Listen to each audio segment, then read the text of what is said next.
तो सर्च की दुनिया पूरी तरह से बदल गई है। जो पुराने नियम कायदे थे गूगल के, वो अब कह सकते हैं काम नहीं करते। आज हम एआरएफ्स की एक बहुत ही बड़ी स्टडी के आधार पर एआई सर्च में आगे रहने की एक नई प्लेबुक को समझने वाले हैं।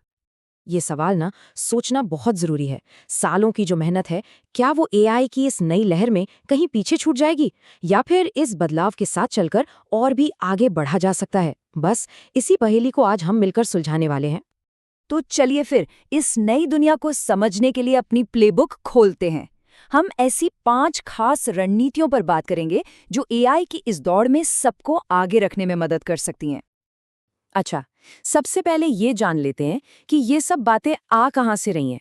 ये सब एएचएफ्स की एक बहुत बड़ी रिसर्च पर आधारित है, जिसमें उन्होंने 75,000 ब्रांड्स और 25 मिलियन से भी ज़्यादा एआई ओवरव्यू को एनालाइज किया है। तो मतलब जो भी हम बात करेंगे वो पक्की डेटा पर आधारित होगी। तो हमारी प्लेबुक की पहली और शायद सबसे ज़रूरी रणनीति है ब्रांड अथॉरिटी। पुराने एसईओ के नियम, उन्हें थोड़ी देर के लिए भूल जाइए। अब असली खेल है ब्रांड की एक पहचान बनाने का। और ये देखिए, यहीं पर एआई सर्च की पूरी कहानी बदल जाती है। ध्यान दीजिए कि प्राथमिकताएं कैसे शिफ्ट हो गई हैं। जहां पहले एसईओ मतलब बैकलिंक्स और डोमेन रेटिंग था, वहीं अब एआई इस बात को सबसे ज्यादा अहमियत देता है कि आपके ब्रांड का जिक्र कहां-कहां और कैसे हो रहा है। और ये डेटा इस बात का पक्का सबूत है। आंकड़े देखिए, ये खुद कहानी बयां कर रहे हैं। ब्रांडेड मेंशन का एआई सर्च में दिखने के साथ कितना मजबूत कनेक्शन है। इसने तो बैकलिंक्स और डोमेन रेटिंग जैसे पुराने दिग्गजों को भी पीछे छोड़ दिया है। इसको ना एक आसान तरीके से समझते हैं।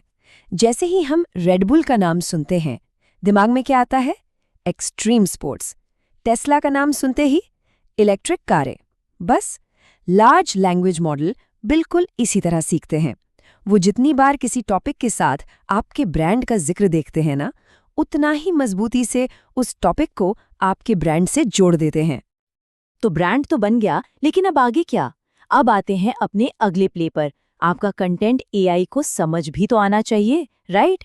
अब ये बहुत जरूरी हो गया है कि कंटेंट लिखा कैसे जा रहा है और उसे स्ट्रक्चर कैसे किया गया है। यहाँ एक नया कॉन्सेप्ट समझना होगा, लॉन्ग टेल सब क्वेरीज। देखिए, जब कोई एआई से एक बड़ा सवाल पूछता है, मान लीजिए जापान की 5 दिन की ट्रिप प्लान करो, तो एआई उसे दर्जनों छोटे छोटे खास सवालों में तोड़ देता है। एआई अंदर ही अंदर सोचेगा, टोक्यो में बेस्ट होटल कौन से हैं, क्योटो में घूमने की जगहें कौन सी हैं, जापान में 5 दिन का बजट कितना होगा। हमारा कंटेंट इन छोटे छोटे सवालों का जवाब देने वाला होना चाहिए। तो सवाल ये है कि एआई आपके कंटेंट को पढ़ता कैसे है।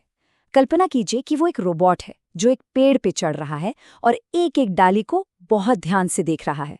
वो आपके वेब पेज के HTML स्ट्रक्चर को ठीक इसी तरह ऊपर से नीचे तक एक एक हेडिंग और पैराग्राफ को फॉलो करता है।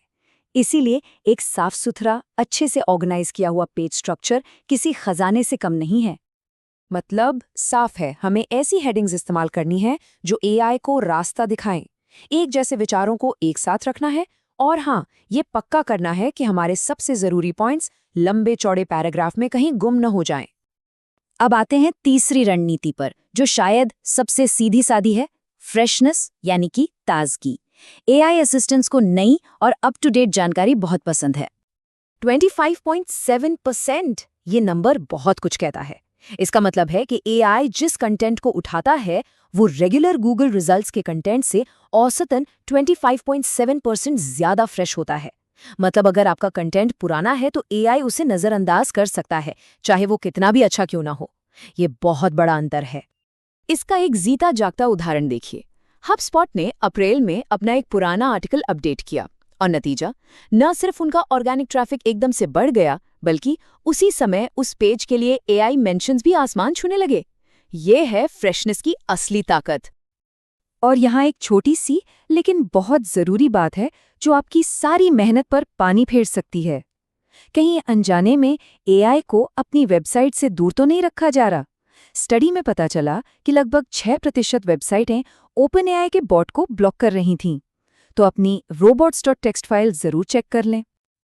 अब चलते हैं अपनी प्लेबुक की चौथी और आखिरी रणनीति पर, जो है डाइवर्सिटी यानी विविधता के बारे में। क्योंकि हर एआई असिस्टेंट की अपनी पसंद नापसंद होती है। एक जगह पर जीतना हर जगह जीत की गारंटी नहीं है। इस आंकड़े को देखिए जरा, ये वाकई चौंकाने वाला है।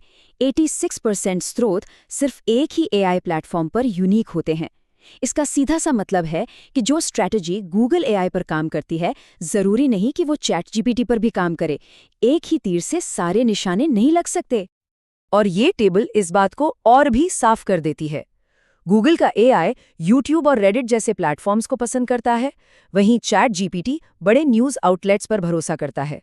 और परप्लेक्सिटी जैसी एआई हेल्थ और फिनेंस जैसी खास वेबसाइटों की तरफ झुकती है।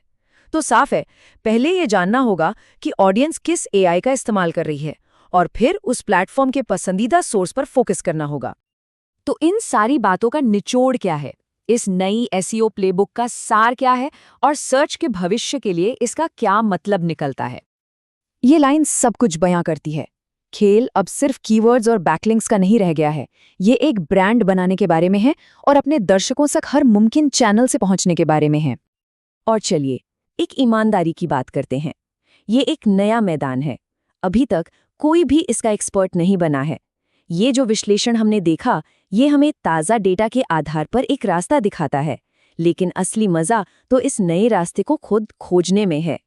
तो प्लेबुक अब सामने है, लेकिन खेल हर पल, हर दिन बदल रहा है। ये विश्लेषण सोचने की एक नई दिशा देता है। अब सवाल ये है कि इस नए खेल में अगला कदम क्या होगा?